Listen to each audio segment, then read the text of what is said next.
ज्योतिराव फुले 19वीं सदी के भारत के एक महान व्यक्तित्व, सामाजिक न्याय और समानता के प्रबल समर्थक थे। 1827 में महाराष्ट्र में माली जाति के किसान परिवार में जन्मे फुले ने हाशिए पर रहने वाले समुदायों के साथ होने वाली भेदभाव और उत्पीड़न का प्रत्यक्ष अनुभव किया। इन चुनौतियों के बावजूद उन्होंने दृढ़ संकल्प के साथ शिक्षा प्राप्त की और औपचारिक स्कूली शिक्षा प्राप्त करने वाले अपने समुदाय के पहले व्यक्तियों में से एक बन गए। असमानता के इस शुरुआती प्रदर्शन ने फुले की यथास्थिति को चुनौती देने और उत्पीड़ितों के अधिकारों की वकालत करने की प्रतिबद्धता को बढ़ावा दिया। फुले का समाज सुधार कार्य अभूतपूर्व था।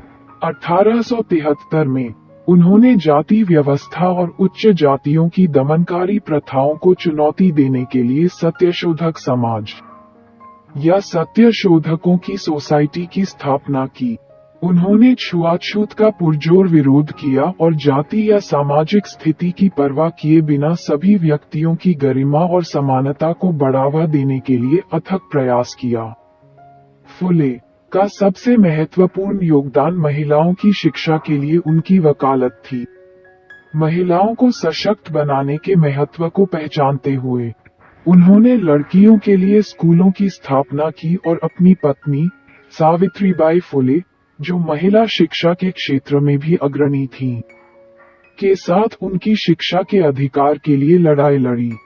फुले का प्रभाव उनकी सक्रियता से कहीं आगे तक फैला।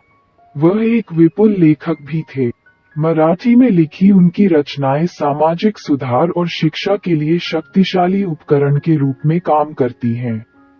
उनके उल्लेखनीय लेखों में गुलामगिरी, गुलामी और सत्यशोधक समाजोक्त, मंगलाष्टक सारांश, कारणभूत उपवास, मंगलाष्टक के साथ सत्यशोधक समाजोक्त सारांश व्रत शामिल हैं, जिन्होंने दमनकारी सामाजिक संरचनाओं को चुनौती दी और उत्पीड़ितों के उत्थान की वकालत की।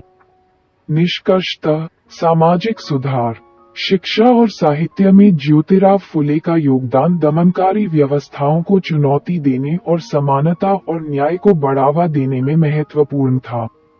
उनकी विरासत समाज सुधारकों की पीढ़ियों को प्रेरित करती रहती है और समाज में सभी व्यक्तियों के सम्मान और अधिकारों के लिए चल रहे संघर्ष की याद दिलाती है।